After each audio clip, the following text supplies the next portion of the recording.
As I reflect on my career, I have been obsessed with the idea of growth. That is my source of energy. That's my vision. That's my passion. It's about growth. When the Operation Smile Board asked me to come and help them for a year, I was thrilled to help kids who needed a surgery. However, I have been even more motivated to help grow the organization to a new level of revenue. And that is the way I show my care for kids in need. It's a rough road to experience breakthroughs. This will sound familiar. You might face a CEO who is risk averse, a board member who thinks they are a marketing guru, and I'm sure you've had to deal with a risk averse CFO. I'm sorry if any of you are here in the audience, but let me say this.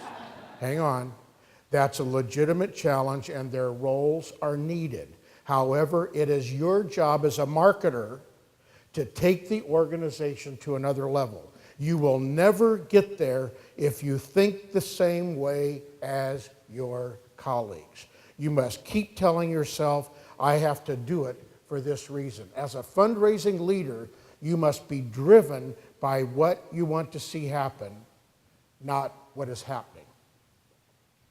Well, I've also had the privilege to live and travel around the world on behalf of the poor. I'm old enough to have been in the Vietnam War helping kids in the crossfire. I launched the work in Bangladesh when 500,000 people died in just a few days from a cyclone. I was living in Hong Kong at the time. I remember getting the phone call from our president. He said, Bill, you got to go to, in those days it was East Pakistan, Dhaka. And I didn't even know where it was. I had to look on a map to figure out where I was supposed to go, went there, and that launched all the work of World Vision. Perhaps my greatest moment of sorrow, though, was in Ethiopia in the mid-'80s when 5,000 people were dying every day from starvation. I remember when I saw that picture, remembered the feeling it was to feel, in a sense, so hopeless because of all these people dying around me. The picture of me in our feeding camp brings back all those memories, and it was during that famine I had an audacious birth of a vision. So here's another principle. How does a vision get to be birthed? My vision was that we could green Africa. I didn't feel it was acceptable to think anything less. But here's the problem. With a huge vision, there are never enough resources available to make that vision come to pass. You have to pull out all of the stops in many new ways.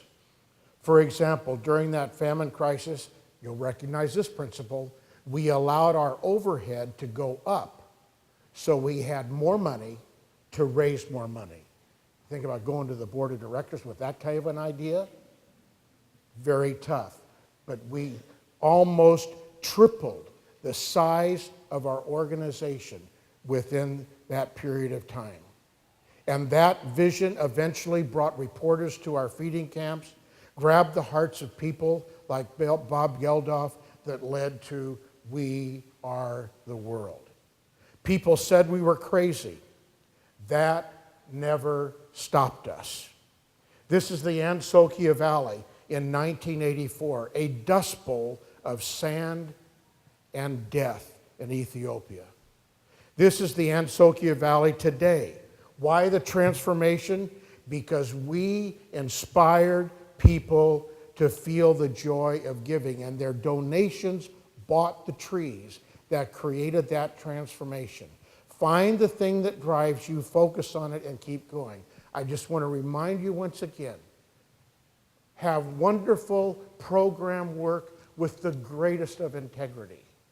But the growth comes because of you all here in the room today.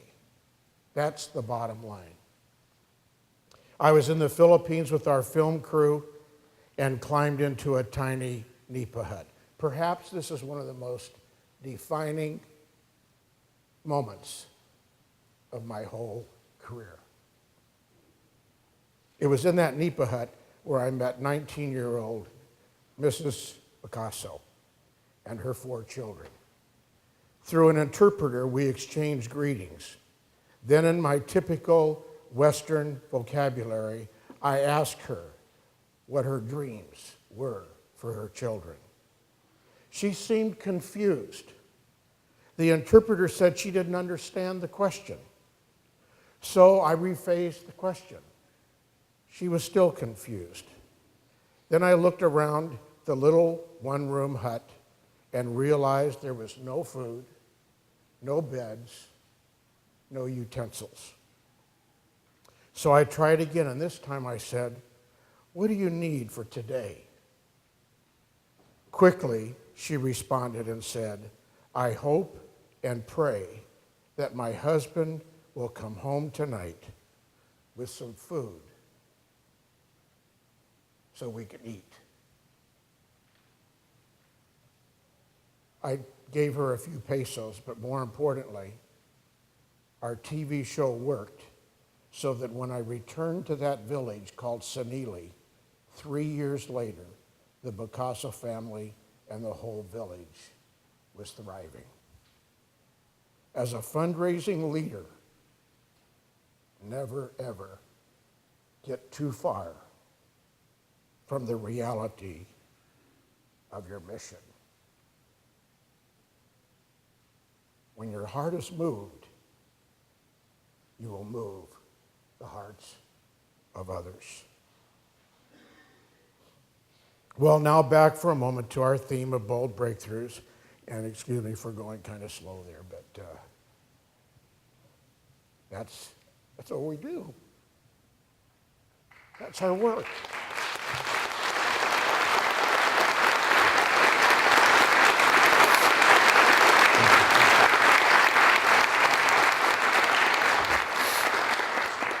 I'll be fine. I'm an emotional creep. Okay.